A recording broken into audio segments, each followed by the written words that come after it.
He wasn't supposed to be in this part of town. The tinted windows of his black sedan offered a blurry view of cracked sidewalks and fading murals, a world far removed from his marble-floored penthouse. But when traffic stalled, his gaze wandered, and that's when he saw her. She stood at the bus stop, holding the smallest of three boys against her hip. The other two clung to the hem of her coat, their faces drawn with the kind of weariness only children from hard places know. Her clothes were worn, her hair pulled back in a tired bun, and her eyes, God, her eyes hadn't changed, still soft brown, still impossibly sad. It hit him like a punch to the chest. Maria? He hadn't seen her in over a decade, not since their fleeting summer, the one no one was supposed to know about. She'd vanished as quietly as she came, no forwarding number, no goodbyes. But the boys? He leaned forward, squinting past the glare of the sun. All three of them, dark hair, angular chins, that familiar tilt to the brow, his father's too. His heart pounded. His driver said something, but the words didn't register. He was already lost, spiraling backward through time. Could they be his? One of the boys looked up, met his eyes through the glass. For a second, no more than that, it was like looking into a mirror from 20 years ago. The light turned green. The car rolled forward. He almost yelled for it to stop. Before the suits, the boardrooms, the endless meetings that smelled of polished wood and power, there was Amara. They met their sophomore year at university, in a philosophy class neither of them wanted to take. She sat in the front row, always scribbling notes, challenging the professor with questions that made the room go quiet. He noticed her before she noticed him. Her confidence wasn't loud, but it was undeniable, like gravity.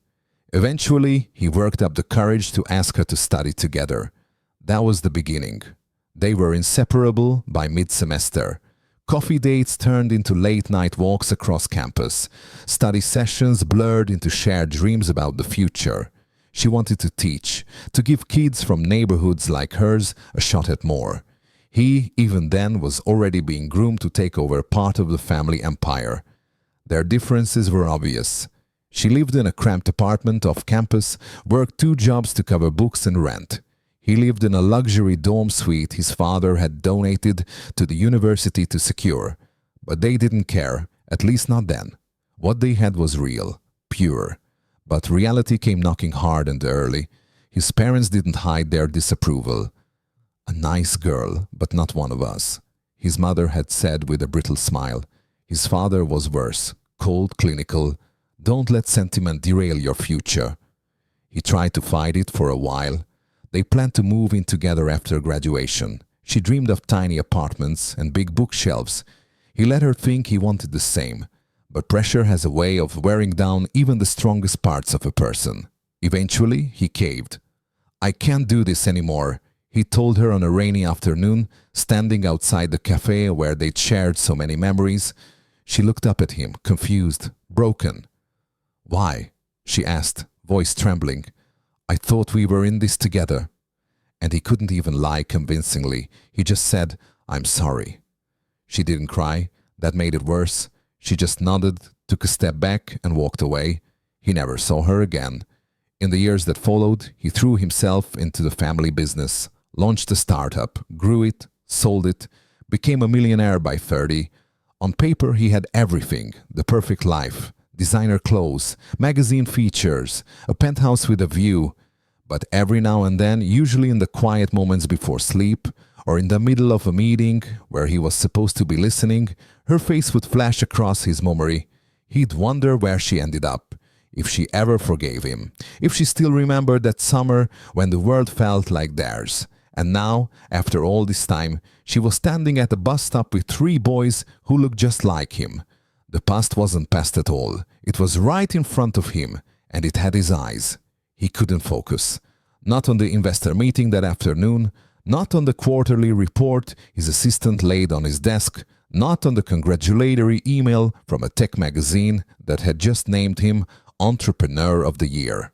All he could see were those boys, those eyes, that familiar curve of the jawline, that quiet seriousness he used to wear himself, before life taught him how to disguise it behind ambition. They couldn't be his. Could they? The question gnawed at him, growing sharper each day. The numbers made sense. Or rather, they didn't. He and Amara had been together 13 years ago. The oldest boy couldn't have been more than 11, maybe 10. So maybe, just maybe, they weren't his. But there was something in the child's stare, something unshakably familiar. He started asking around, carefully. A text to an old college roommate. "Hey, you remember Amara? Ever hear what happened to her?"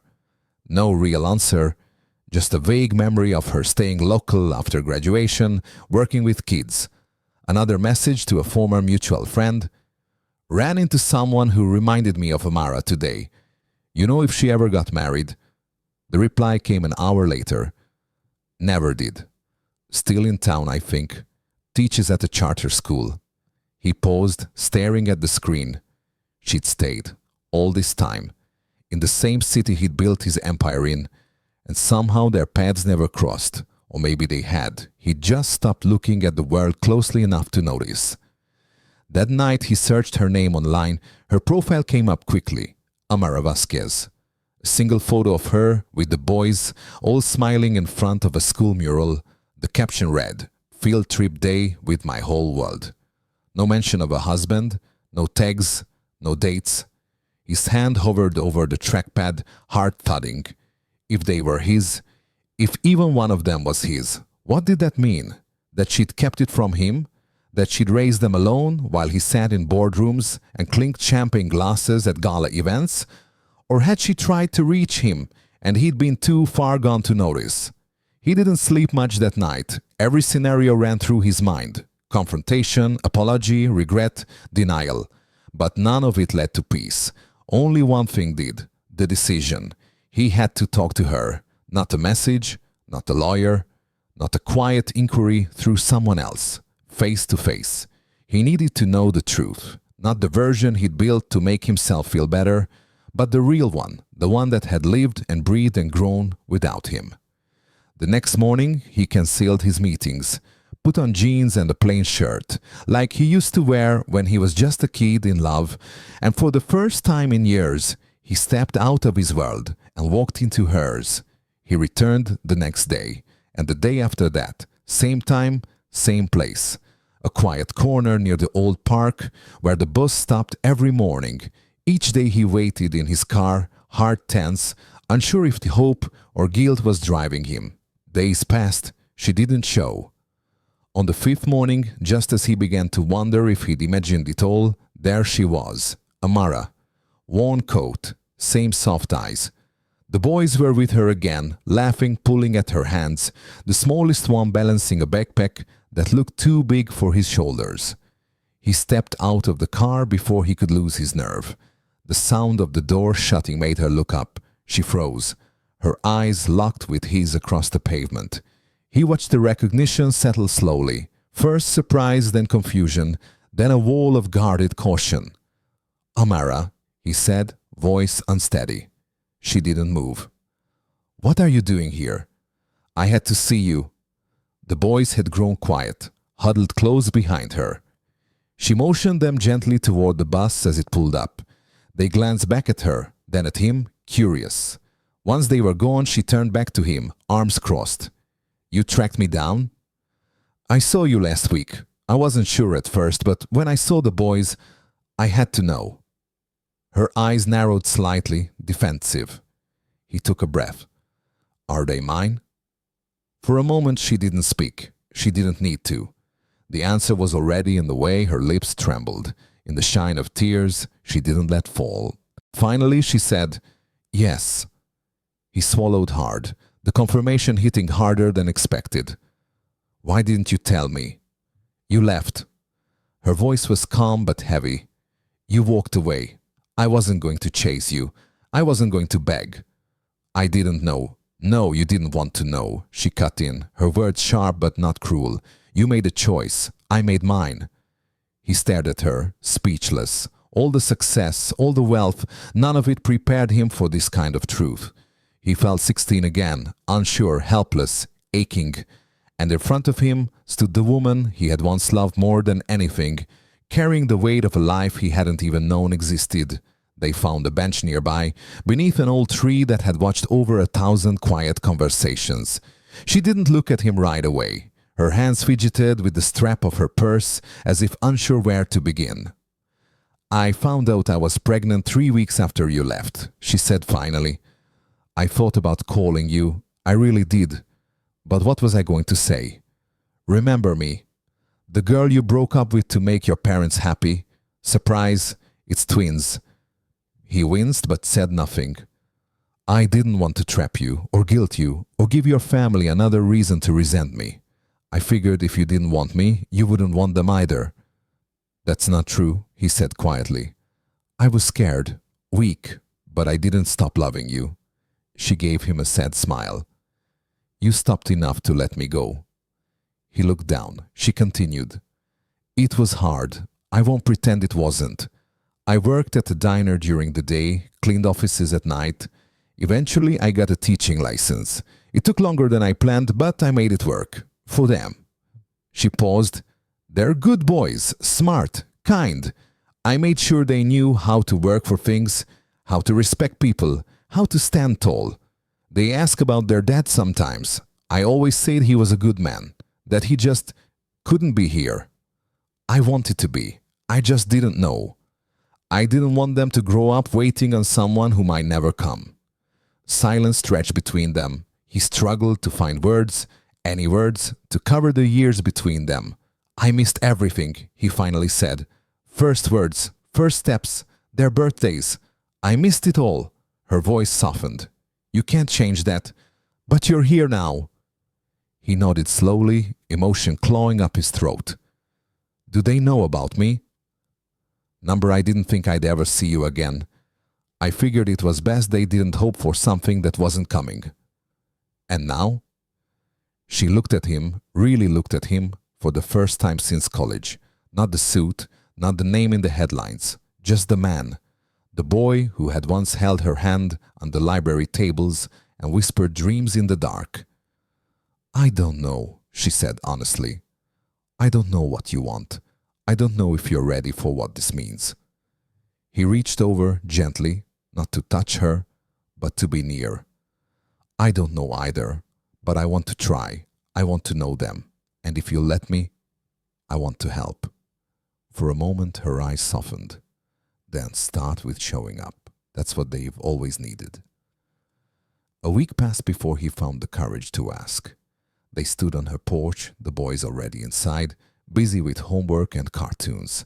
He glanced toward the window, watching their shadows move across the living room. "I'd like to meet them properly," he said, "if that's okay." Amara didn't answer right away. Her arms were crossed, expression unreadable. He could see the war inside her, protectiveness clashing with possibility. "They're good kids," she said quietly. "They don't need confusion." "I'm not here to confuse them. I need to meet them. I owe them that." Finally, she nodded. "Tomorrow, after school." The next afternoon, he showed up with ice cream and nerves so frayed they threatened to unravel with each breath. The boys greeted him cautiously. Amara introduced him simply as Mr. James, an old friend. They were bright, polite, curious. The oldest, Liam, asked about his car.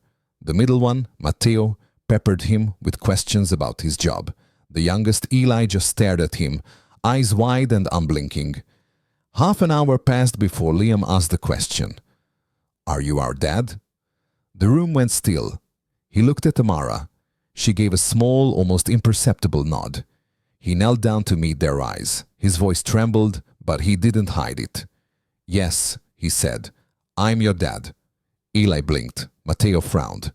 Liam just tilted his head, absorbing it. "Why weren't you here?" Eli asked, his voice no louder than a whisper.